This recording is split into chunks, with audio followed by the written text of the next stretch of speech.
Hello friends, ഒത്തിരി ഒത്തിരി സ്വപ്നങ്ങൾ സീരിയലിൻ്റെ ലേറ്റസ്റ്റ് എപ്പിസോഡ് റിവ്യൂയിലേക്ക് എല്ലാ കൂട്ടുകാർക്കും സ്വാഗതം. അങ്ങനെ അങ്ങനെ മിനിയാണെങ്കിലോ പറയുന്നുണ്ട്, അതായത് യശോദയോട് പറയുന്നുണ്ട്, പെട്ടെന്ന് തന്നെ നമുക്ക് വർഷയുടെ അടുത്തേക്ക് മോളെ കൊണ്ടുപോകാമെന്ന് പറയുന്നു.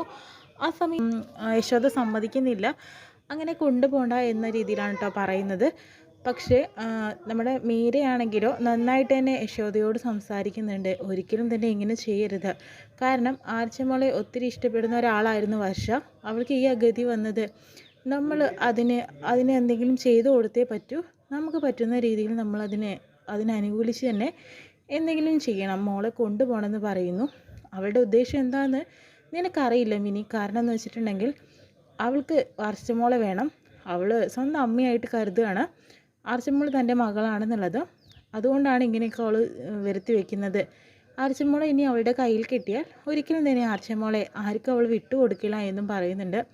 ഒരു കാര്യം ഞാൻ അമ്മയോട് ചോദിക്കട്ടെ, കാരണം അമ്മയ്ക്ക് ആർച്ചമോളെ എപ്പോഴെങ്കിലും ഇഷ്ടപ്പെട്ടിട്ടുണ്ടോ?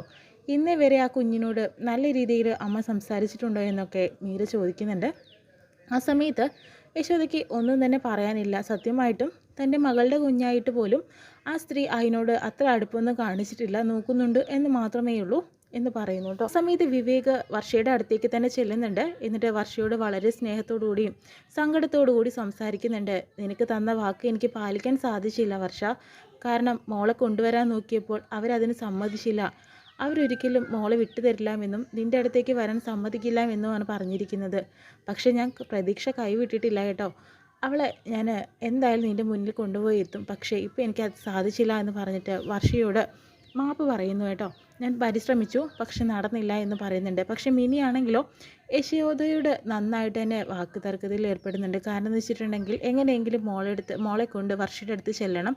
നമുക്ക് വർഷയുണ്ടായതുകൊണ്ടല്ലേ മോളെ നമുക്ക് തിരിച്ചു കിട്ടിയത്. അതുകൊണ്ട് തന്നെ അവളോടൊരു കടപ്പാടുണ്ട്. അതിന് വേണ്ടിയിട്ട് തന്നെ അവളുടെ അടുത്തേക്ക് കൊണ്ടുപോകണമെന്ന് വാശി പിടിക്കുന്നു കേട്ടോ മിനി.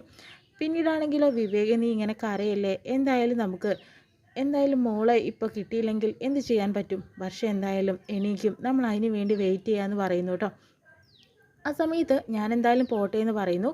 ശിവയാണെങ്കിലോ വിവേകെ, നീ ഇപ്പോൾ പോകണ്ട, കുറച്ച് കഴിഞ്ഞിട്ട് പോയാൽ മതി, ഈ മനസ്സൊന്നും തണുക്കട്ടെ, ഇപ്പോൾ പോയി ഈ കലങ്ങിയ മനസ്സോടുകൂടി ഇവിടെ ഇറങ്ങണ്ട എന്ന് പറയുന്നു.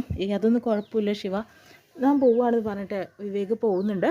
പിന്നീട് കാണിക്കുന്നത് നമ്മുടെ നിരഞ്ജന മേഡത്തിനെയാണ്.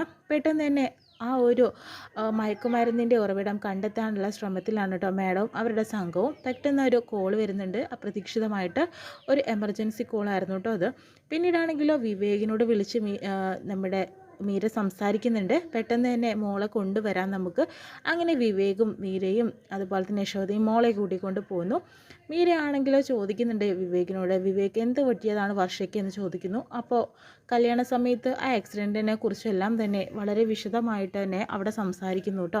അപ്പോൾ ഇതിന് യശോദയുടെ മനസ്സും ഒന്ന് അലിയുന്നുണ്ട്. മോളെ കണ്ട് ഒന്ന് സംസാരിച്ച് ചിലപ്പോൾ വർഷയ്ക്ക് പഴയ ഓർമ്മ തിരിച്ചു കിട്ടിയാലോ, അതിനുവേണ്ടി ഒരു പരിശ്രമം എന്ന നിലയിലാണ് മോളെ കൊണ്ടുവരുന്നത് എന്ന് പറയുന്നു. യശോദയാണെങ്കിലോ അപ്പോൾ പറയുന്നുണ്ട്, മോളെ ഒരുപാട് സ്ട്രെസ് ചെയ്യാൻ പറ്റില്ല, അവൾ വിളിച്ചിട്ട് ഉണർന്നിട്ടില്ലെങ്കിൽ പിന്നെ ഞങ്ങൾ അവളെ ഇങ്ങോട്ട് കൊണ്ടുവരുമെന്ന് പറയുന്നു. ആയിക്കോട്ടെ, പക്ഷേ അവളുടെ ഒരു സാന്നിധ്യം അത് വർഷയ്ക്ക് നിർബന്ധമാണ്. അതുകൊണ്ടാണ് ഞാൻ പറയുന്നത് എത്രയും പെട്ടെന്ന് അവളെ ഒന്ന് കൊണ്ടുപോകണം എന്ന രീതിയിൽ.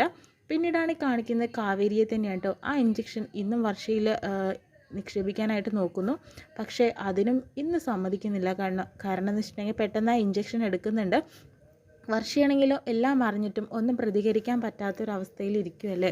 പെട്ടെന്ന് ദേവദൂതനെ പോലെ തന്നെ വിവേകും ആർച്ചമോളയും കൊണ്ട് അവർ രണ്ടുപേരും കൂടി വരുന്നുണ്ട് കേട്ടോ. മോളെ ഇതാരാ നോക്കുക എന്ന രീതിയിൽ പറയുന്നു. പെട്ടെന്ന് ശിവയും അഭിയും അങ്ങോട്ട് വരുന്നുണ്ട്. ആ മോള് വന്നോ എന്ന് പറഞ്ഞിട്ട് വാരി എടുക്കാനായിട്ട് നോക്കുന്നു.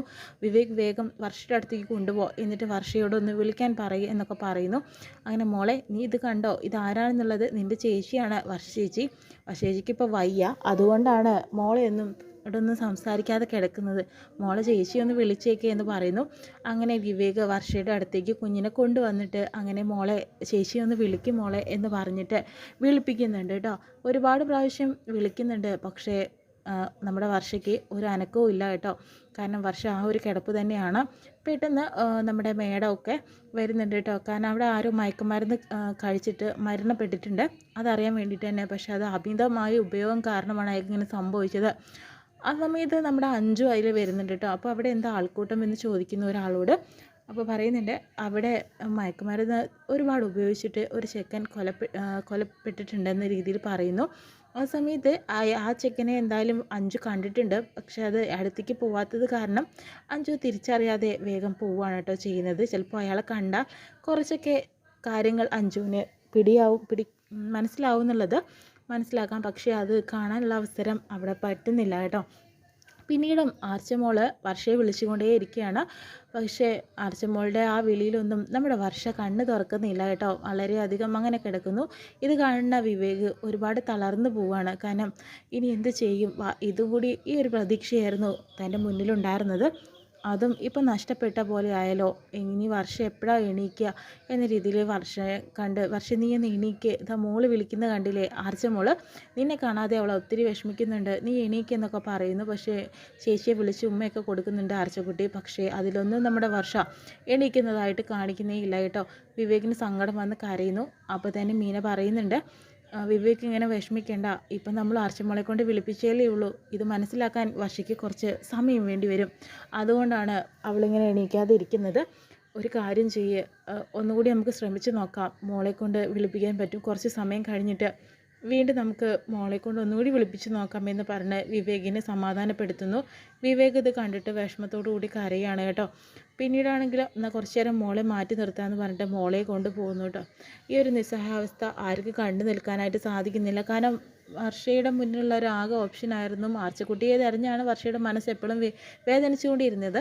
പക്ഷേ അവളെയും കൂടെ കണ്ടപ്പോഴും ആ ഒരു മനസ്സ് ഉണർന്നിട്ടില്ല കേട്ടോ.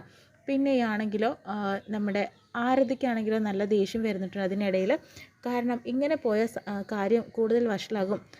കാരണം അടുത്ത് അറിയുന്ന ആരുടെയെങ്കിലും സൗണ്ടോ കാര്യങ്ങളോ കേൾക്കുമ്പോഴത്തേനും അവർ മനസ്സിലാക്കുന്നത് വർഷ എപ്പോഴെങ്കിലും എണീക്കുമെന്ന് തന്നെയാണ്. ഒരുപക്ഷെ വർഷ എണീക്കാനും സാധ്യതയുണ്ട്. കാരണം ഈ കുട്ടിയുടെ സ്പർശനവും അവളുടെ സൗണ്ടും ഒക്കെ കേൾക്കുമ്പോഴത്തേനും എന്തായാലും വർഷയ്ക്ക് ഉള്ളിലെ മനസ്സുണരാൻ സാധ്യതയുണ്ട്. എന്തെങ്കിലും ഒരു ചലനമോ എന്തെങ്കിലും അവളുടെ ഭാഗത്തുനിന്ന് ഉണ്ടായാൽ നമ്മുടെ ഈ ഒരു എല്ലാ കാര്യങ്ങളും എല്ലാ അവതാളത്തിലാവും. ഇവൾക്ക് ഇഞ്ചക്ഷൻ എടുക്കാനോ വർഷയെ പഴയ രൂപത്തിൽ തന്നെ കിടത്താനോ സാധിക്കില്ല. അതുകൊണ്ട് തന്നെ ഈ ഒരു വരവും പോക്കും തടയണം. അതിന് വേണ്ടിയിട്ട് എന്തെങ്കിലുമൊക്കെ ചെയ്യണം എന്ന രീതിയിൽ തന്നെയാണ് കേട്ടോ കാവേരി ചിന്തിച്ചുകൊണ്ടിരിക്കുന്നത്. ഒരു പക്ഷേ ഈ യശോദയെ തന്നെ ഇവരുടെ വരുതിയിലാക്കാൻ വേണ്ടിയിട്ടും ഈ കാവേരിയും ശരത്തും ആരതിയൊക്കെ ശ്രമിച്ചു എന്ന് വരാം. കാരണം അങ്ങനെയാണെങ്കിൽ വീണ്ടും മോളെ ഈ വർഷയുടെ അടുത്തേക്ക് എത്തിക്കാൻ അവർ സമ്മതിക്കില്ല. കാരണം അങ്ങനെ അല്ലെങ്കിൽ അവർക്ക് താല്പര്യമൊന്നുമില്ല വർഷയെ കൊണ്ട് കാണിക്കണമെന്നും അവളുടെ അടുത്ത് ഇരുത്താനൊന്നും. അപ്പോൾ കൂടുതൽ പ്രശ്നങ്ങളായി കഴിഞ്ഞാൽ പിന്നെ ഒരിക്കലും തന്നെ ആർച്ചക്കുട്ടിയെ കൊണ്ടുവരില്ല എന്നുള്ളത് ഉറപ്പാണ് കേട്ടോ. എന്തായാലും ഏതവസ്ഥയിലാണ് വർഷ എഴുന്നേൽക്കുക എന്നറിയില്ല. പക്ഷേ ഇവരുടെ അവസ്ഥ വളരെയധികം മോശമായിക്കൊണ്ടിരിക്കുകയാണ് കേട്ടോ. പക്ഷേ ഒരു താരനാഴിയിലേക്കാണെങ്കിലും ആ ഇഞ്ചക്ഷൻ വെക്കാനുള്ള അവസരങ്ങൾ അവർക്ക് നഷ്ടപ്പെട്ടുകൊണ്ടിരിക്കുകയാണ്. എന്തായാലും അതിനർത്ഥം വർഷ ഉടനെ തന്നെ എഴുന്നേൽക്കും എന്ന് തന്നെയാണ് കേട്ടോ. ഇത്രയും കാണിച്ചുകൊണ്ടാണ് ഇന്നത്തെ എപ്പിസോഡ് വിശേഷം കഴിയുന്നത്.